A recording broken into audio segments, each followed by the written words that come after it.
Bom dia, boa tarde, boa noite, galera. Estou eu aqui novamente, Rafael Vieira, aí com as minhas aulas de instalações elétricas em baixa tensão, certo? Hoje nós vamos estudar a parte de corrente alternada, como que a gente estuda os princípios básicos da corrente alternada. Eu não vou me deter à corrente contínua, pessoal, pelo seguinte motivo. Equipamentos que a gente encontra na baixa tensão, por exemplo, são todos praticamente ligados em corrente alternada, certo? Então, nós vamos ter que entender como que funciona esse tipo de corrente, certo? As características desse tipo de corrente, que é a corrente alternada. E também, na próxima aula, nós vamos ver a parte de potência CA, certo? Que também é importante, principalmente para quando a gente vai dimensionar os condutores, certo? Na parte de dimensionamento de condutores, a gente vai ter que ter essa noção de corrente alternada e também da potência CA, que a gente vai ver na próxima aula de instalações elétricas em baixa tensão, certo? Então, hoje, nós vamos ver a parte de corrente alternada, eu vou compartilhar aqui com vocês. Nós vamos ver circuitos em corrente alternada, galera. Quais circuitos a gente vai ver? A gente vai ver os circuitos resistivos, capacitivos e indutivos em corrente alternada, as suas características, certo? Nós vamos ver como a gente estuda o sinal alternado, ou o sinal senoidal, através dos valores de pico a pico, da frequência de oscilação da rede e também do valor eficaz. Tranquilo? Beleza? Então, a aula de hoje é falar sobre valores de pico a pico, valor eficaz, circuitos resistivos, circuitos capacitivos e circuitos indutivos e suas características. Ok? Então, vamos aqui começar. Eu vou ativar logo aqui a minha canetazinha eletrônica. Vamos aqui expandir a apresentação, certo? Então, nós vamos ver hoje circuitos em corrente alternada, certo? Mas a corrente alternada, pessoal, ela varia de intensidade periodicamente e também de polaridade à medida que o tempo passa. Então, hoje, a maioria dos equipamentos elétricos, pessoal, trabalham em corrente alternada em níveis de tensão em correntes adequadas para o seu uso, certo? Quem foi o cara aí que descobriu a corrente alternada? Tem aquela questão da guerra das correntes entre Tesla e Thomas Edison. Então, a corrente alternada daquela guerra lá, chamada Guerra das Correntes, ela se sobressaiu da corrente contínua. Por quê? Porque a corrente alternada ela é mais eficiente em termos de transporte de energia, certo? E também desenvolvimento de novas tecnologias, como geradores mecânicos, os motores elétricos, que impulsionaram vamos dizer assim, impulsionaram a indústria, por exemplo, principalmente a utilização de motores elétricos, certo? Então, pessoal, este tipo de sinal a gente vai trabalhar como se fosse um sinal senoidal, ou seja, o que é o sinal senoidal? O sinal senoidal é um sinal que a função matemática que rege esse sinal é uma senoide, ou a função seno, certo? A gente vai basear nesse tipo de sinal, que é o sinal senoidal, que é o que a gente encontra na rede elétrica de baixa tensão, certo? Ok? Tranquilo? Galera, aqui no próximo slide, ó, nesse slide aqui, a gente tem a característica de um sinal senoidal. O sinal senoidal, ele tem essa mudança, essa variação de amplitude, certo? À medida que o tempo passa. E a gente tem algumas classificações. Ó. O maior valor, certo? O maior valor e o menor valor de um sinal senoidal, a gente chama de valor de pico. Se for uma grandeza, se for a tensão, a gente vai chamar de tensão de pico. Se for a corrente elétrica, vai ser a corrente de pico, certo? A gente tem também, pessoal, uma característica do sinal periódico ou senoidal, que é o quê? O período. O que é o período? O período é o tempo com que o sinal senoidal repete a sua oscilação, certo? E, associada ao período, a gente tem a frequência. Pessoal, geralmente, nas redes elétricas, hoje, que a gente encontra nas baixas tensões e nas altas e médias tensões, a frequência da rede elétrica é 60 Hz ou 50 Hz. Aqui no Brasil, eu acho que a gente trabalha basicamente com 60 Hz. Já em outros países, como por exemplo o Paraguai e outros países aqui da América do Sul, eles trabalham com 50 Hz, certo? Então o equipamento, ele muitas vezes ele vem projetado para as duas frequências, 50 e 60 Hz, certo?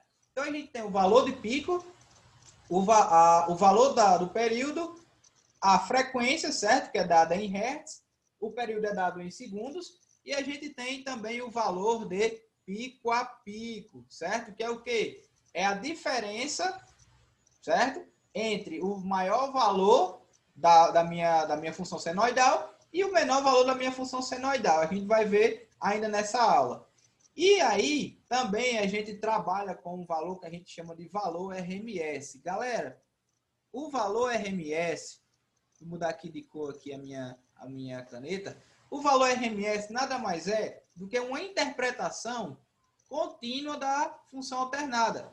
Então, o valor RMS é como se fosse uma linha, ficou meio torto, mas é como se fosse uma linha reta representando uma tensão ou uma corrente fixa, certo? Porque fica muito complicado a gente trabalhar os cálculos com funções senoidais. Então, o que o valor RMS faz? O valor RMS, ele é uma adaptação, certo? Das funções senoidais para uma função, um valor fixo, certo? De tensão ou de corrente. Aí o nome valor RMS ou valor eficaz vem de um método que a gente chama do método do valor médio quadrado, que a gente vai ver hoje na segunda aula de instalações elétricas, certo? Ok? Pessoal, matematicamente, o sinal senoidal é dado por essa função aqui, ó. Uma x de t, que é a minha função, certo? A função, ela tem acompanhada uma amplitude, que é o meu valor de pico. Valor de pico. E a minha função senoidal. Como a onda, ela oscila a uma determinada frequência, a gente tem que, no argumento da minha função senoidal, temos a velocidade angular da onda da função senoidal. A função depende do tempo, então é a velocidade vezes o tempo, mais um ângulo um ângulo que a gente chama que é ângulo de fase, ou ângulo inicial de fase, com relação à origem do meu sinal senoidal, certo? Tranquilo? Então, pessoal, essa é a minha função que caracteriza a função senoidal. Tranquilo? Beleza? Ok? Então, como eu disse, ó, A é a amplitude, ó, você olhar para cá, o A é esse valor aqui, ó, esse valor maior, esse aqui é a amplitude, é o meu valor A, certo? O ômega é igual a 2π vezes a frequência, certo? Ok? O ômega aqui, ó, deixa eu pegar aqui, o ômega é 2 vezes π vezes a frequência de oscilação, ou, a gente vai ver depois, que existe uma relação entre a frequência e o período, certo? O tempo T é o tempo que vai determinar a minha tensão ou a minha corrente instantânea, certo? E o θ é o ângulo de fase com relação à origem do plano cartesiano, certo? Ou seja, é o ângulo no qual o sinal ele inicia a sua oscilação, ok? Aí ele pode ser positivo ou negativo. A gente vai ver no decorrer da aula, certo? Que a gente vai chamar de atrasado ou adiantado, ok? Tranquilo?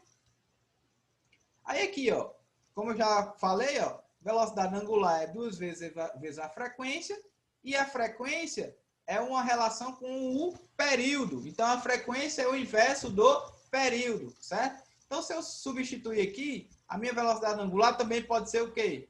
Pode ser 2π dividido pelo período, certo? Então, eu tenho essas duas relações para a velocidade angular. E, como eu falei, ó, a rede elétrica da gente aqui para o nosso país, geralmente é 60 Hz. Tranquilo? 60 Hz. Se eu fizer 1 dividido por 60, vai ser igual ao período de oscilação do sinal alternado aqui para a nossa rede, certo? Mas por questões de comodidade, a gente trabalha com termos de frequência. E a gente vai ter uma influência grande da frequência quando a gente estiver vendo os circuitos em corrente alternada agora nessa aula, certo? Se tratando, pessoal, das grandezas elétricas de tensão e corrente, aqui são as equações senoidais de cada uma. Então, a minha equação senoidal de tensão, V de T, é igual à minha tensão de pico vezes o seno da velocidade angular, que é 2π vezes a frequência, vezes o tempo, certo? Que é a minha variável independente, mais o ângulo inicial de oscilação da minha onda de tensão. E aqui, a minha onda de corrente também tem a mesma característica, só que aqui eu vou ter o quê? Uma corrente de pico vezes o seno de ômega-t mais θ.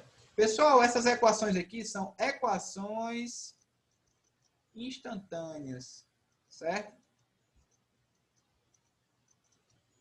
Equações instantâneas. O que é que quer dizer isso?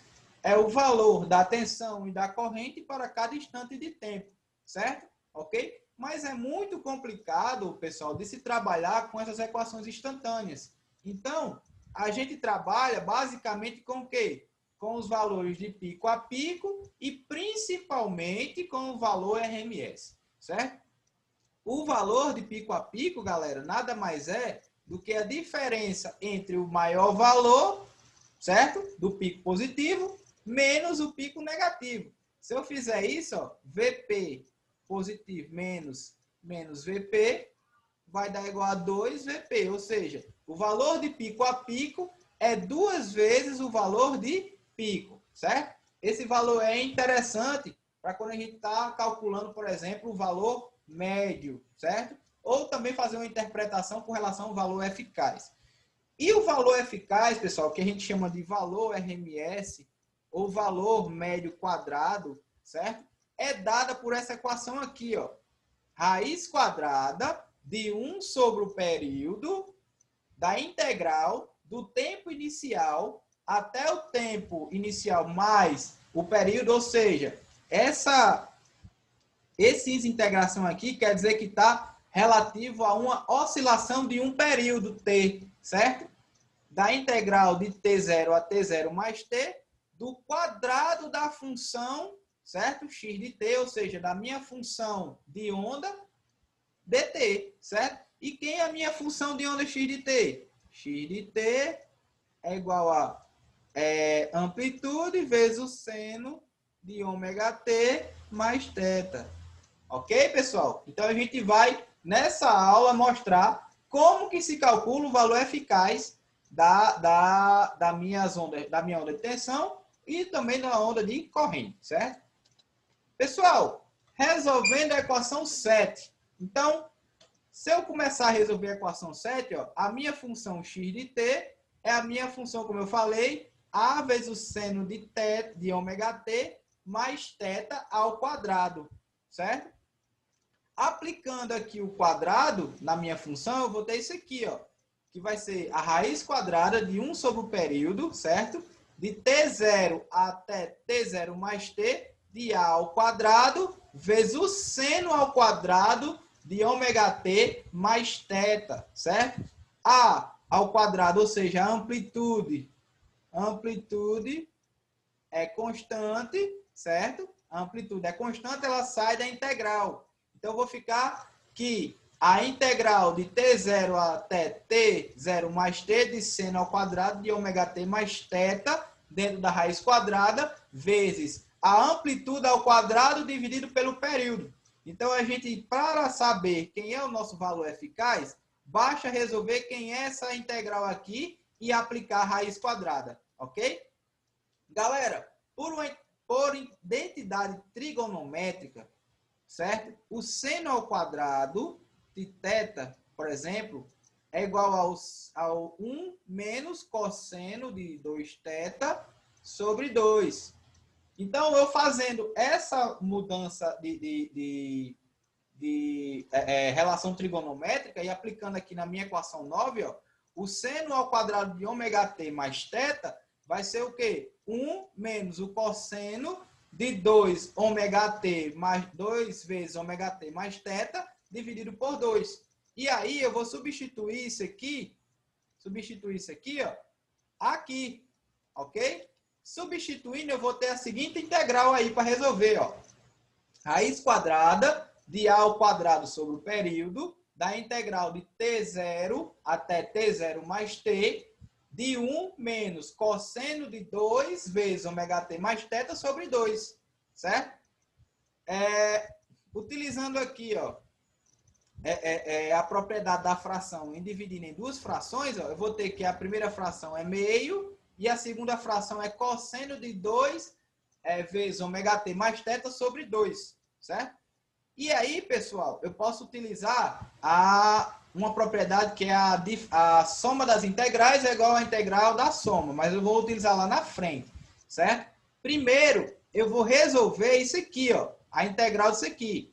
Então, o que é que eu preciso fazer? Aqui eu tenho, pessoal, cosseno de 2 vezes ômega-t mais θ sobre 2.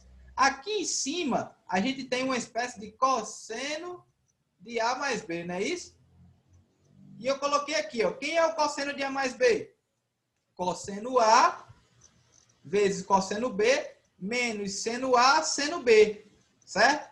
Então, aplicando isso no cosseno de 2 vezes ômega-t mais θ, eu vou ter que é igual a cosseno de 2 ômega-t vezes o cosseno de 2θ, certo?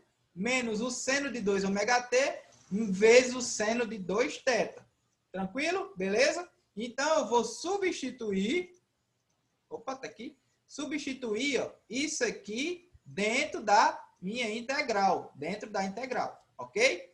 Então, substituindo dentro da integral, eu vou ter o quê? Ó? Que o meu valor RMS agora é igual a ao quadrado, ou a amplitude ao quadrado, dividido por período, pelo período, da integral, vezes a integral de t0 até t0 mais t, de meio menos cosseno de 2 ômega-t, vezes o cosseno de 2θ, menos o seno de 2 ômega-t, vezes o seno de 2θ sobre 2, certo? Aí, galera, para a gente resolver essa integral aí do cosseno, a gente vai usar um método que a gente chama do método da substituição de variáveis. E eu vou chamar que U, a minha variável U, é igual a 2 ômega-t. Derivando-se os dois lados da minha equação 15, eu vou ter que a derivada com relação a U é igual a 2 ômega vezes a derivada com relação a T. Então, meu dt vai ser igual a du sobre 2 ômega.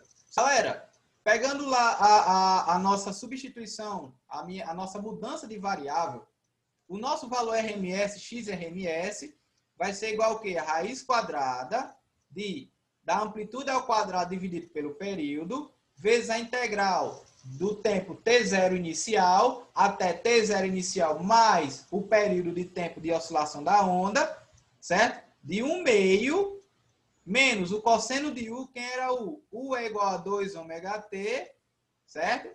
Vezes o cosseno de 2θ, menos o seno de U, que também era 2 ômega-t, certo? Vezes o seno de 2θ, dividido por 4 ômega, certo? E aí eu posso utilizar uma propriedade integral, pessoal, que a integral da soma é igual à soma das integrais, e resolver essa integral definida aí.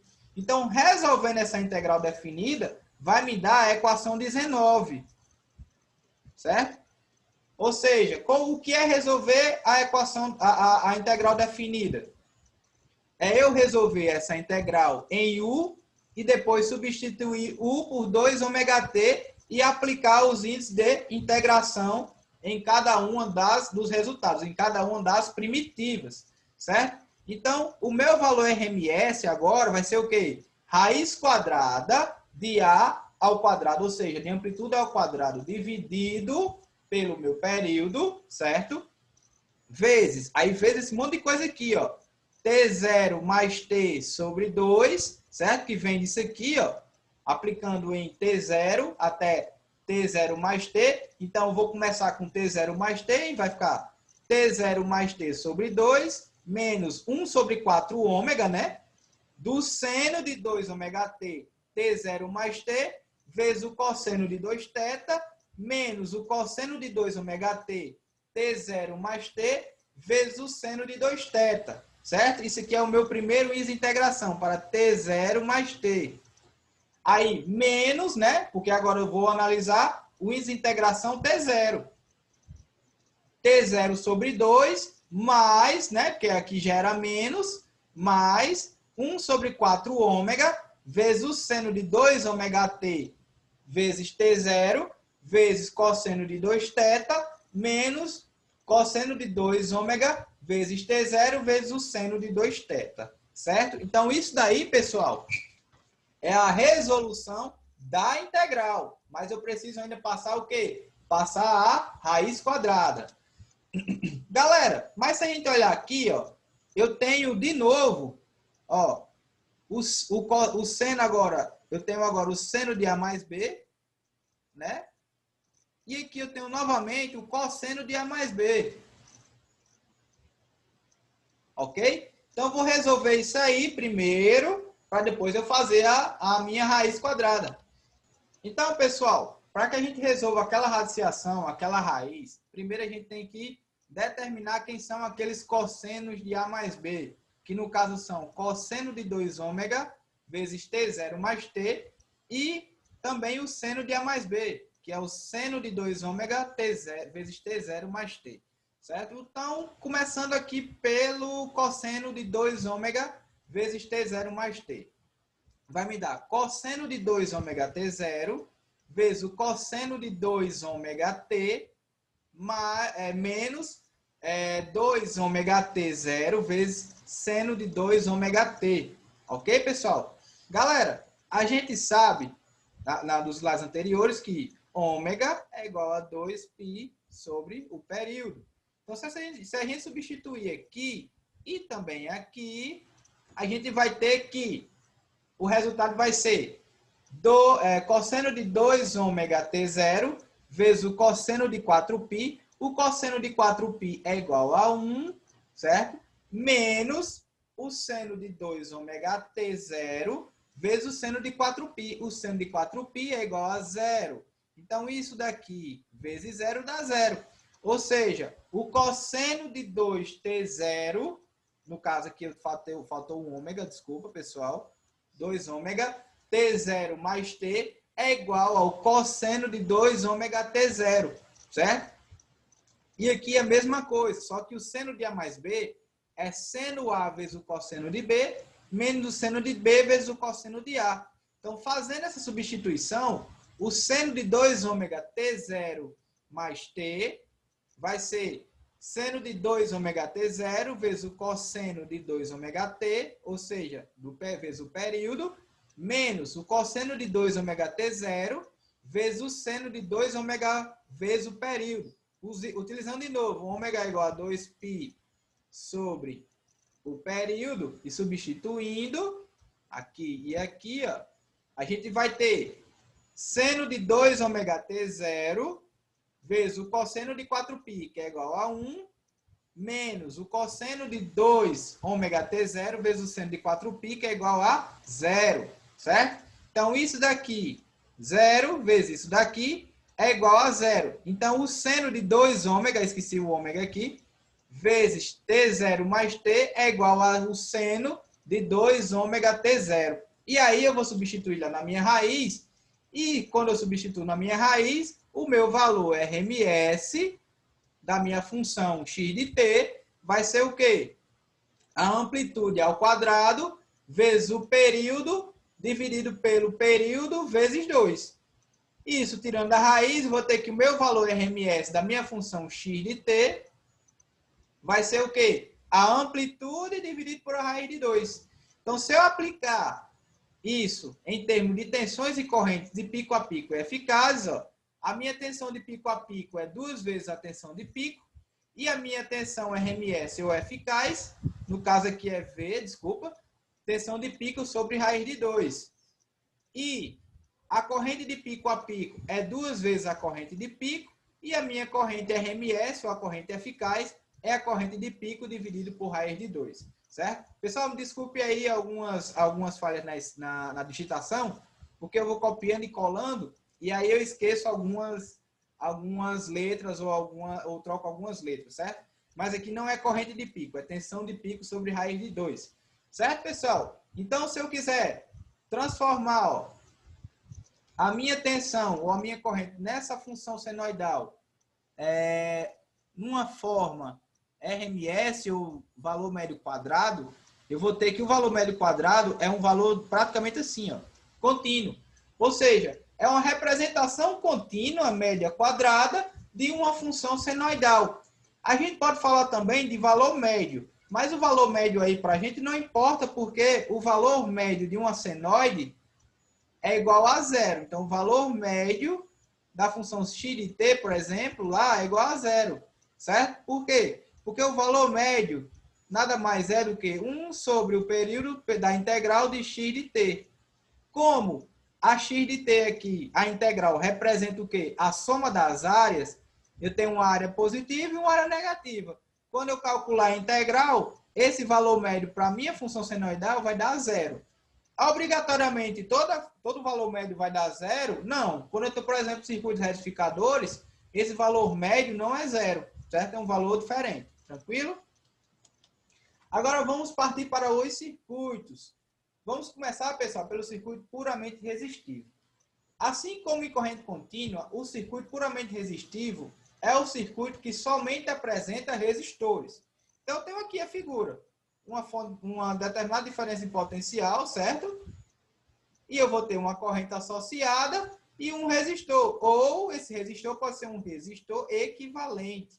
Ok? Tranquilo? Então, o circuito puramente resistivo é somente um circuito que eu vou ter somente resistores. Certo?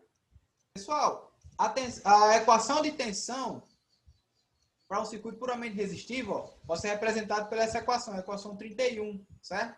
Tensão em função do tempo é igual a tensão de pico vezes o seno de ômega-t, considerando que θ é igual a 0 grau, ou seja, considerando que a minha função começa da origem e oscila, por exemplo, 360 graus ou 2π, certo?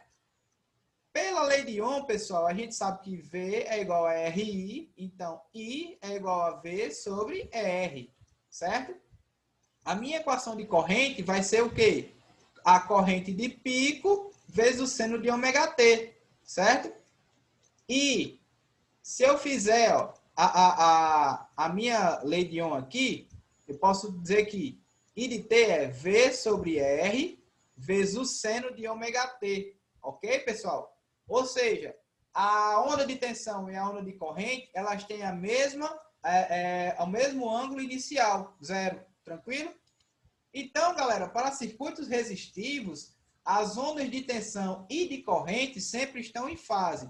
O que é que isso quer dizer? Que a diferença angular entre as ondas é 0 grau, certo? Ou seja, a onda de tensão e a onda de corrente, elas começam do mesmo ponto, ou seja, do mesmo ângulo, zero. Se eu quiser representar ela em forma fasorial, o vetor de corrente e o vetor de tensão estarão na mesma direção, certo? E aqui eu tenho um plano que a gente chama de plano complexo.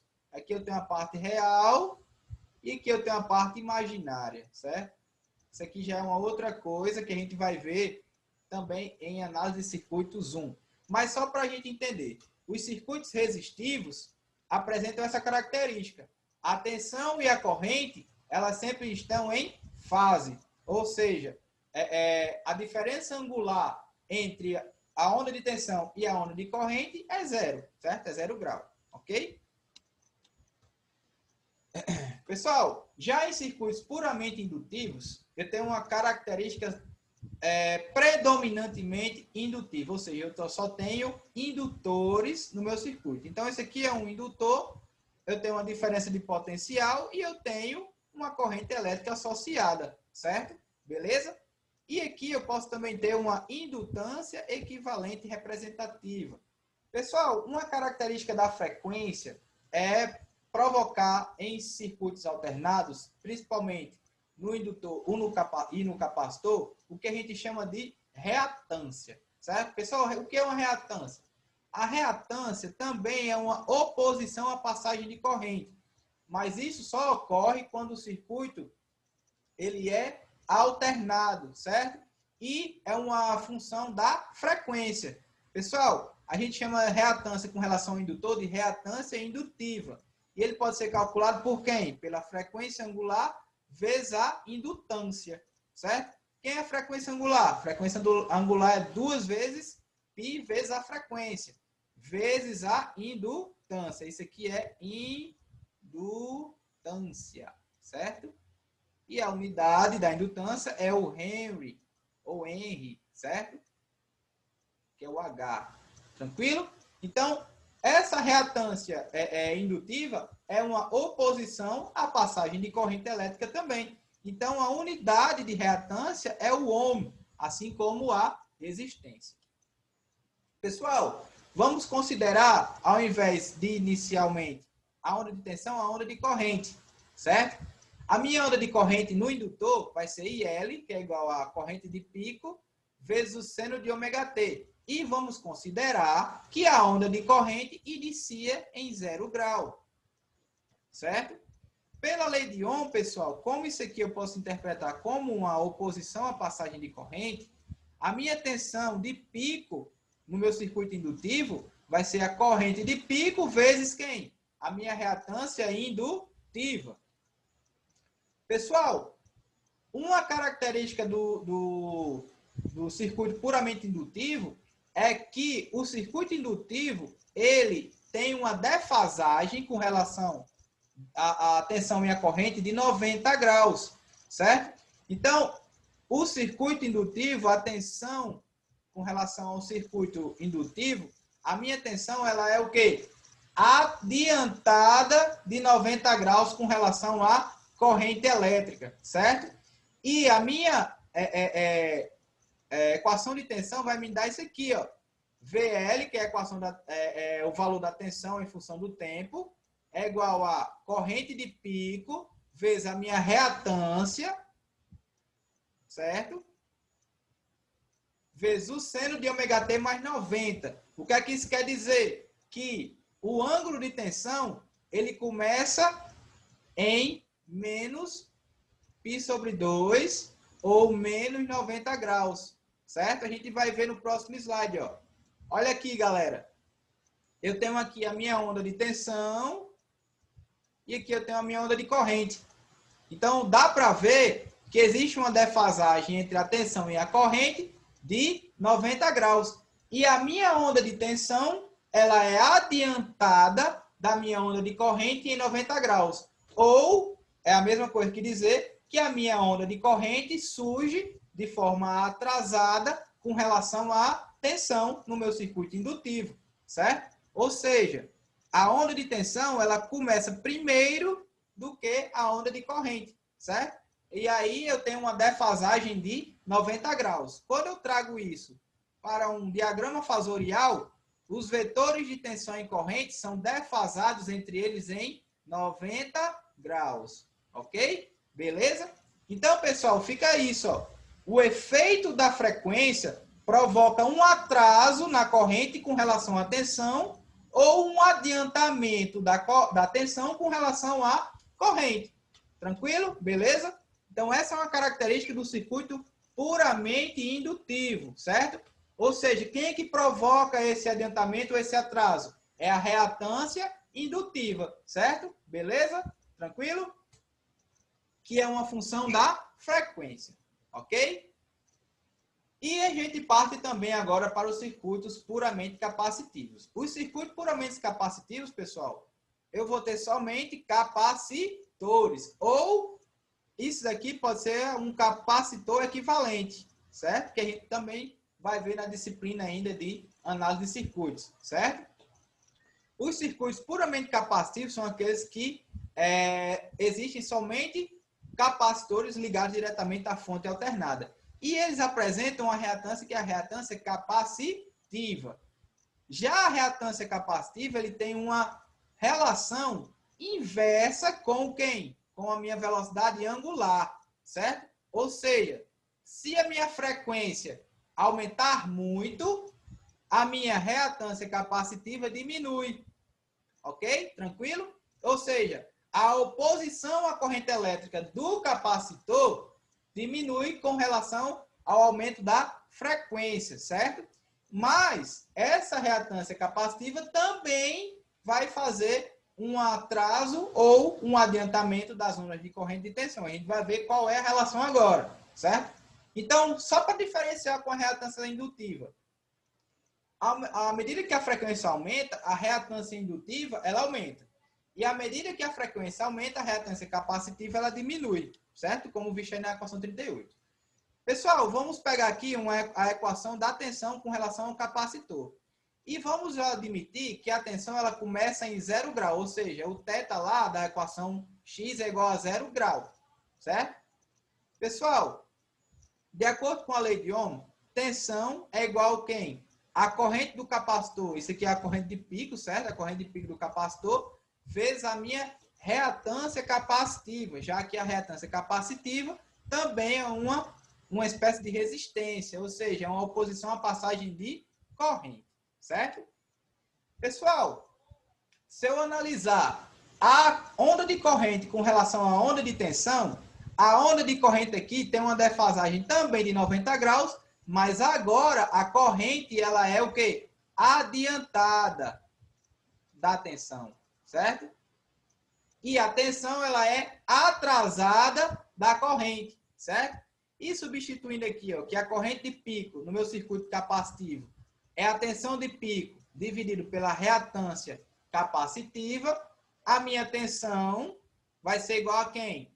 Ao meu valor de pico de tensão dividido pela reatância capacitiva, vezes o seno de ômega-t mais 90 graus. Como que a gente pode entender isso? Galera, tá aqui, ó. Olha a minha onda aqui de tensão, ó. Tá aqui. A onda de tensão começa em 0. Já a minha onda de corrente, ela começa em menos π sobre 2. Então, eu tenho uma defasagem de 90 graus. Uma defasagem de 90 graus.